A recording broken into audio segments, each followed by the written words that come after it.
folks, and greetings to Foxton Locks, which is in Leicestershire. Nigel and I have come today to do some more filming on the project that's going on by the Heritage, I think it's the Heritage Society, but I may be wrong there. But anyway, I just thought I'd show you the map where we're going to have a little walk. I think I showed you before, but it's a different day, it's a different time of year. It may be more interesting, it may not. But anyway, we've got several locks, and they've got a museum, and there's all sorts of things here. It's a bit of history here, you know how they used to pull the barges with the horses, and yeah. And there he is, Nigel.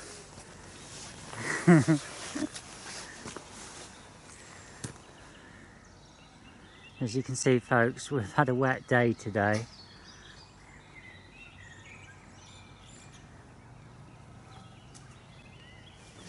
Okay, off we trot, folks. Nigel here, smiling as normal.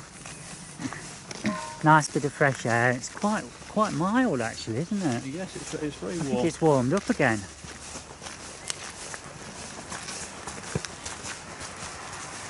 It was warm enough this afternoon to do a few more crosses with the apple trees. We had about an hour where it wasn't raining. Yeah. I'm not sure if the pollen will get washed off the flowers or not, but I'm hoping that it will do the job. But it's actually forecast thundery showers. Yeah. This afternoon. Well, I couldn't leave it, because if you leave the flowers to open, it's too late. You can't do it. Mine at home is fully out. Yeah. Lord Amber pretty well. Yeah, most of mine are, but there are just 2 trees left I wanted to do, and I had a go at both of them. Yeah. Perhaps do a bit more tomorrow.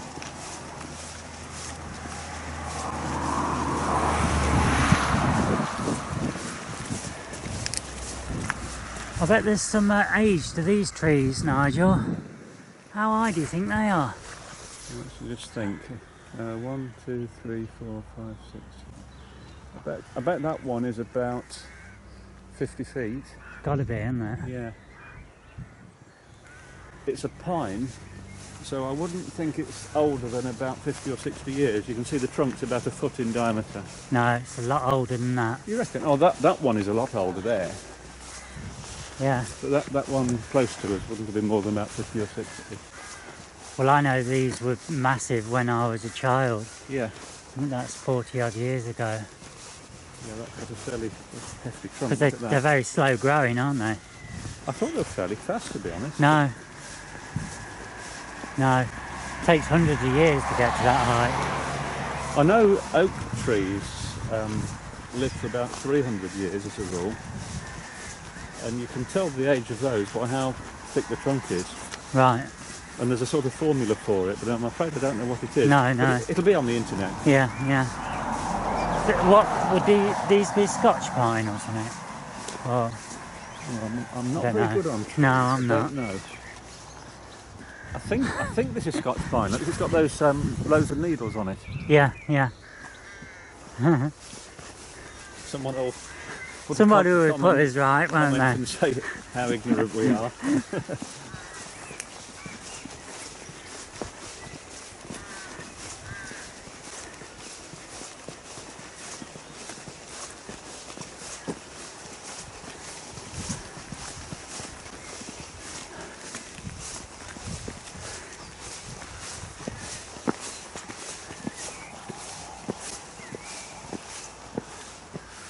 Just look at that, folks. Isn't that beautiful?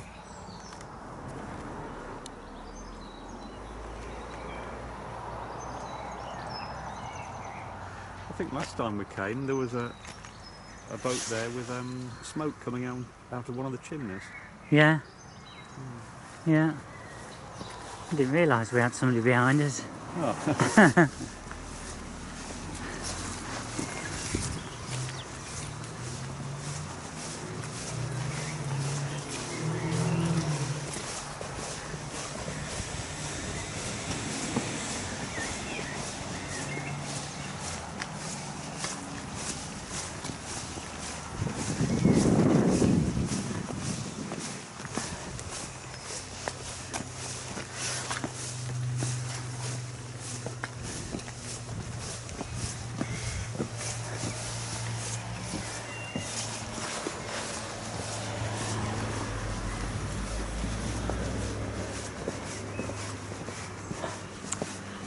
2 bags on the floor.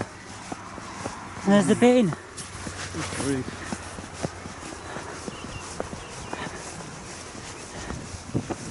Yeah, Nigel, you can take a ride on the horse.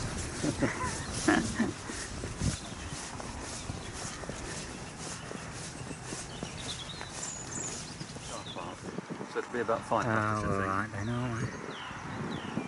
We've got wildlife, folks. Look at it, breeding itself. Is it a mute swan? I always get my swans mixed up as well. There's mute and what's the other one?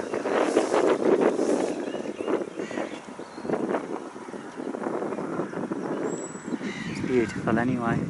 Okay folks, we're on the way to where our project, what we're filming is, and if you can look across the water here to, hang on, to the bank there, all this lot, you can't see my finger, all this here has all been cleared. You couldn't see across there before, it was like a jungle. So they have, we can see that they've done a good job of sorting it out. Yes, it was head-high brambles and nettles and other things. Yeah. They've obviously left some along the edges now for the wildlife, but they've cleared the centre part. Yeah, there's the apple tree that we had to fight to get towards. We did, didn't we? Yeah. Yeah, that was... Yeah. Look over there, Nigel. They've tidied the trees up too, look.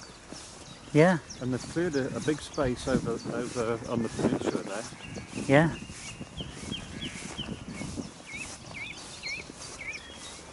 That's a big improvement. It is, isn't it? Well, we're at the top of the locks now, folks. Hence the sign, Foxton Top Lock. And I think the cafe's open for us.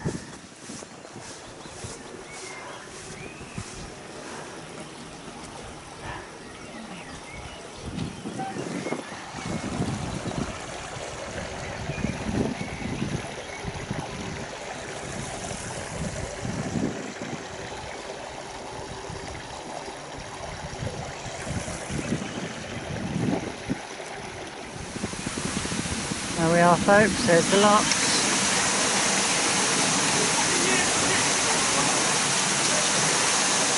Oh, there's a boat coming through, look. Yeah, yeah.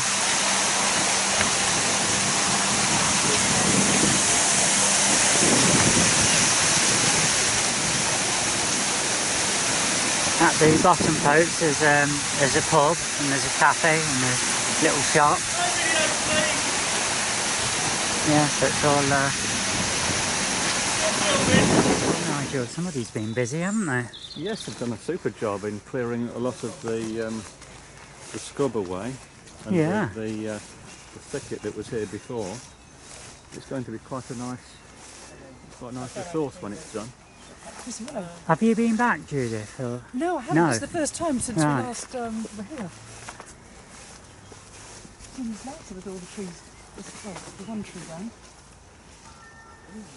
They've given the trees quite a lot of attention. Look at that old apple tree there. They've taken all the rotten wood off it and thinned it out. It looks rather good.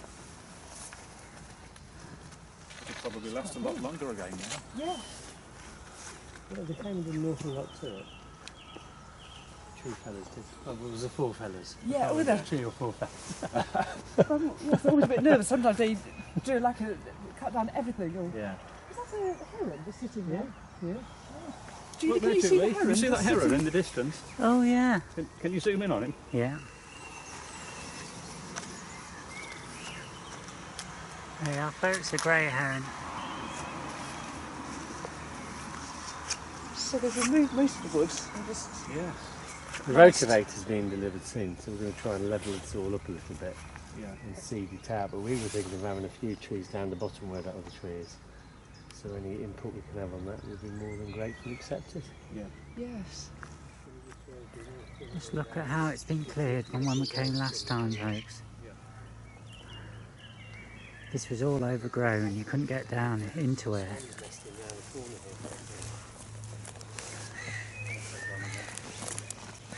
nest nesting round there. There's some swans tiny there. You can't see it. We got the funding from Tesco's anyway. Oh, that's good. £12,000 for it now.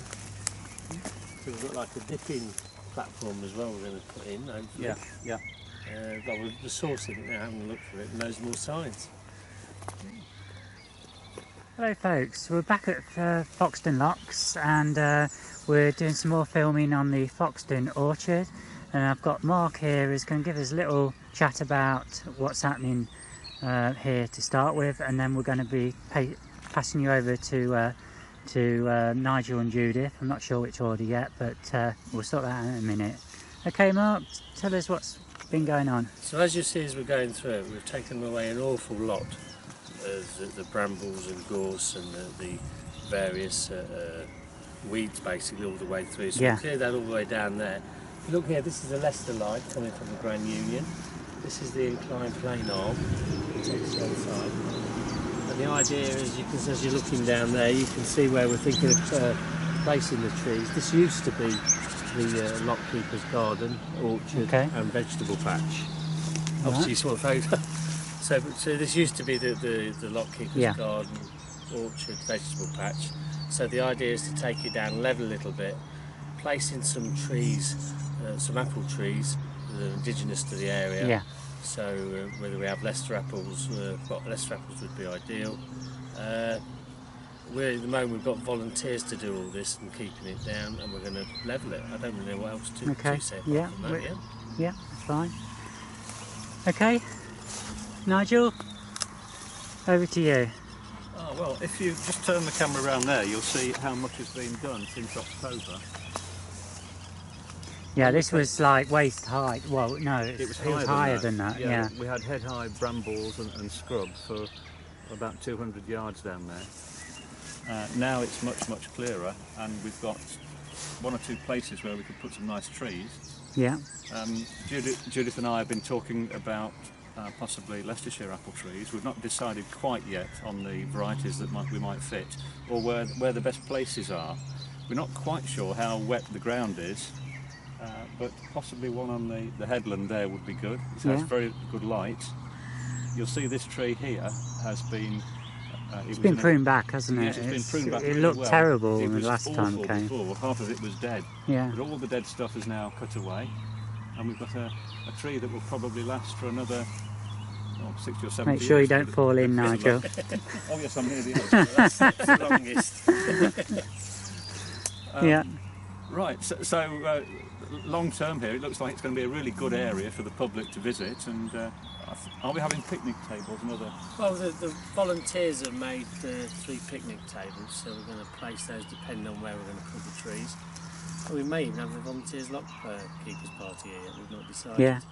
So it's an ongoing project, and it's also great for nature and that, isn't it? As we've just been seeing with the herons and the swans nesting, and you know, it's absolutely fantastic. I think Mike's getting the RSPB involved as well, he was telling me, so we might even have more boxes to entice more birds in. We could even have bees, I suppose. I suppose you've got quite a few bats in this area, have you? Yeah, quite a few, sorry. Bats around here? Yeah. Although we do have bat boxes around, so I could have a word with Penny and get some bat boxes put in as well. Yeah. All open to ideas. Right. Judith, what have you got to add to this? Yeah, so this is just think about all the different varieties and management of the apple trees. We're probably only looking for a very small number of trees, perhaps 2 or 3, perhaps 4. And I come from the Grafters and Growers, the local grafting group, and we've been taking varieties of apples from the Cottspatch and Great Glen. So a lot of we've already got places where we've got signwood from. And we wonder whether to have different apple trees here, that we can have this as a scion-based orchard, that we could have a different group, to a different set of variety to select from. So I suppose you could actually do workshops or something. You could do. You're looking at ways to bring in a bit of income to sustain this area. Is that right? That's right. We've done workshops with Judith before. We do the pruning workshops. We call them pop-up pruning shops. So pruning workshops. So we just prune a small collection of apple trees and have experts like Nigel come along and guiding us and hopefully passing on experience to us, so we can become more independent. Yeah. And so we can share or take on some of the management of the future apple trees here. Yeah. And you're talking about community-based projects, and this might be Yeah, that's a really good fantastic. Anybody that takes on the management of it would be good. Which is what we need. Yeah. All sounds good. Okay, folks. Thanks for that. Okay. do